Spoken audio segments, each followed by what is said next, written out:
Beberapa waktu yang lalu saya menonton sebuah video di channel YouTube tentang seorang Indonesia tentu saja yang berada di Hong Kong yang menyediakan dirinya untuk tempat curhat, melayani TKW-TKW kita yang bermasalah, dan belakangan saya baru tahu bahwa dia bukan saja mau mendengarkan problematika yang dialami oleh pekerja migran kita di Hong Kong, tapi juga membantu mencarikan solusi. Dan beberapa waktu yang lalu juga saya bertemu dengan sepasang suami istri. Istrinya dulu adalah TKW atau pekerja migran di Hong Kong, kemudian melakukan kebaikan untuk menolong terutama para penyandang cerebral palsy atau disabilitas ganda di Banyumas, Cilacap, dan sekitarnya. Saya bertemu mereka ketika mereka mengadakan bakti sosial di Banyumas. Dari dua hal itu tadi muncul gagasan untuk mengundang mereka untuk menceritakan apa yang mereka lakukan. Inilah saatnya kita mendengarkan cerita mereka, dimulai dari Yuni Andarwati. Mbak Yuni, halo. matur nuwun sudah mau datang dari Hong Kong. Jadi saya nonton video-video panjenengan ini, wah heboh ya, karena kasusnya itu macam-macam. Ada TKW kita yang terjebak utang, ada TKW kita yang terjebak di foto telanjang, ada yang dibohongin oleh pacarnya ketika mandi di foto dan kemudian dia diperas, dan macam-macam lainnya. Nah ini menarik karena di situ Anda menjadi tempat atau wadah bagi mereka yang tidak tahu harus mengadu kemana dan tidak tahu solusinya apa. Nah ini sejak kapan mulai mendedikasikan diri dan waktu Anda ini untuk melayani teman-teman yang bermasalah di Hong Kong? Pertama kali saya melakukan ini sebenarnya dari tahun 2000-an lebih ya. Tapi secara offline. Karena saya sendiri anti media sosial. Karena saya tidak suka keluarga saya atau saya juga diekspos. Makanya saya cuma menangani secara offline. Tapi di tahun 2022 teman saya yang namanya Mas Andro itu selalu ngomong, kamu bantu orang offline, kan yang kenal kamu aja yang bisa kamu bantu. Bagaimana dengan orang-orang lain yang tidak pernah tahu siapa kamu. Dan saya punya YouTube itu dari tahun 2012, tapi privat.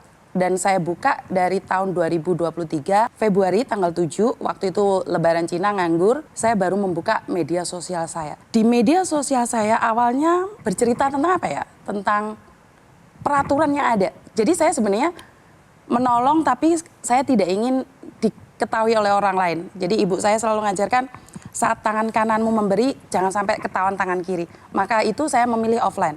Tapi ternyata di media sosial saat ini tidak boleh. Jadi harus diimbangin karena saya sering mendengarkan ceramah Dr. Faiz di mana kita tidak bisa menghalang-halangi yang jelek untuk naik. Dengan cara mengimbanginya maka dua-duanya bisa balance antara yang baik dan yang buruk. Jadi Anda ini memosisikan diri sebenarnya sebagai tempat untuk curhat ya, untuk mengadu gitu ya. Betul. Kalau zaman dulu hotline service gitu. Orang-orang yang punya masalah tekanan batin yang luar biasa, yang tidak tahu harus mengadu ke siapa, mengadu melalui hotline service itu untuk mengeluarkan perasaannya. Karena kalau tidak ada yang mau mendengar, tidak ada yang mau memahami mereka, bisa aja berujung pada bunuh diri ya. Betul. Nah, ini setahu suami Anda melakukan ini?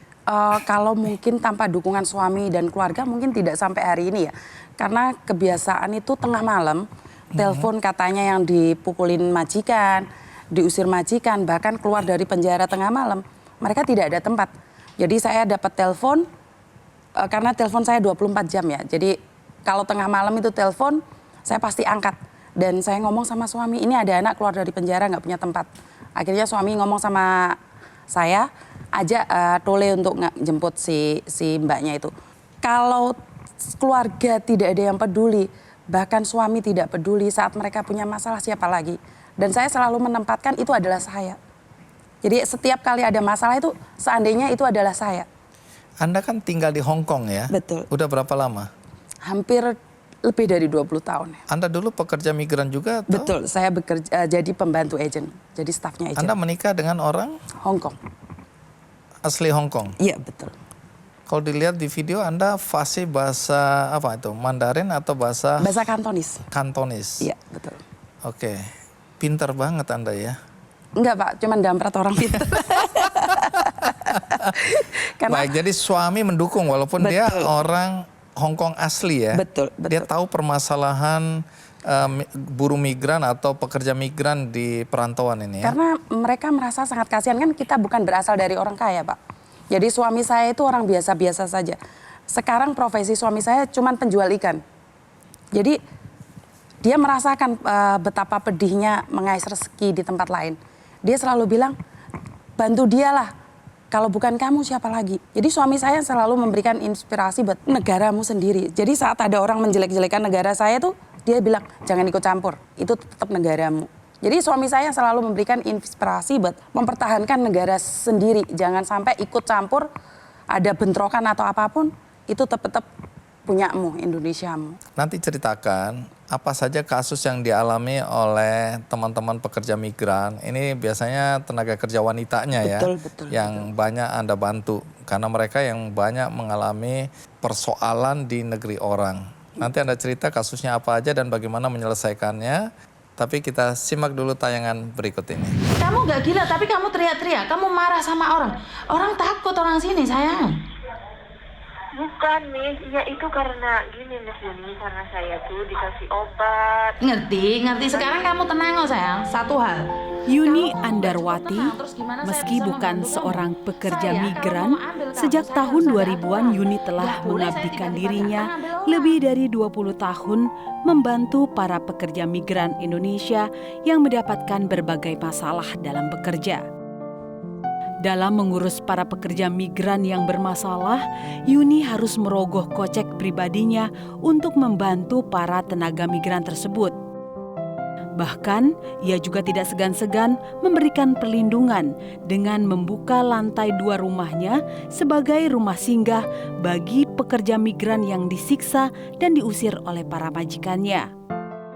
Kini Yuni yang tengah sibuk menjadi seorang full-time influencer memanfaatkan kanal YouTube yang dimilikinya untuk menebar kebaikan.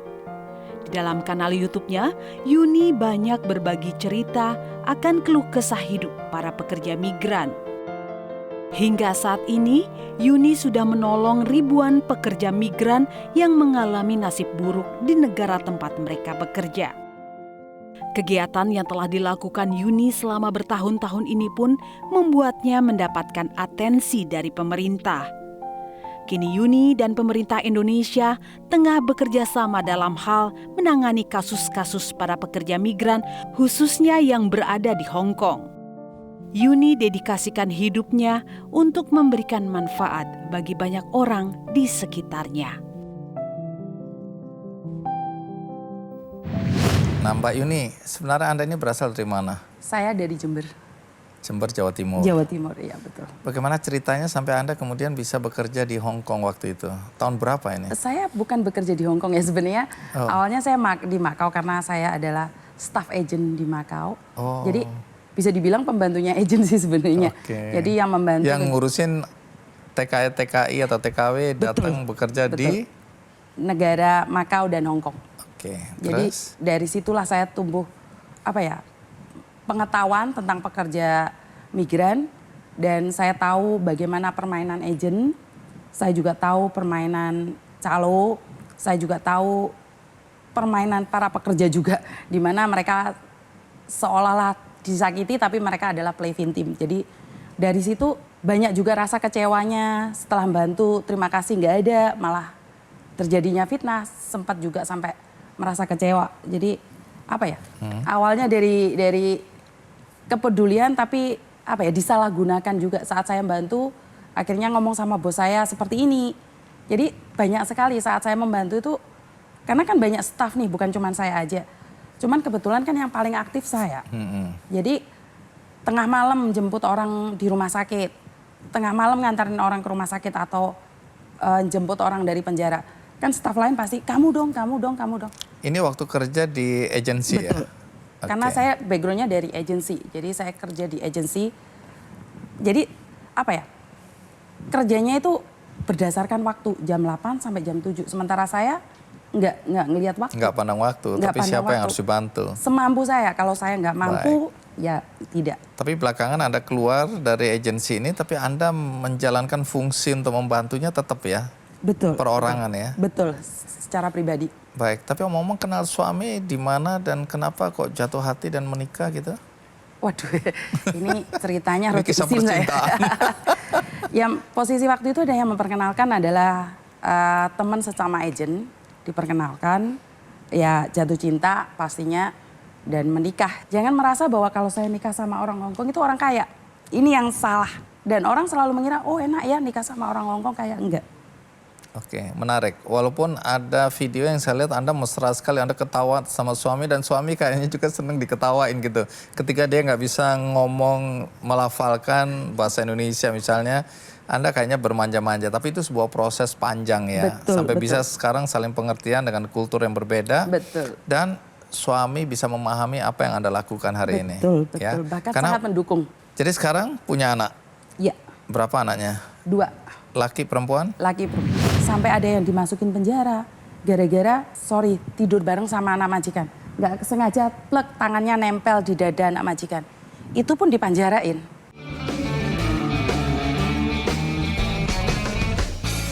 Jelajahi cara baru mendapatkan informasi. Download Metro TV Extend sekarang.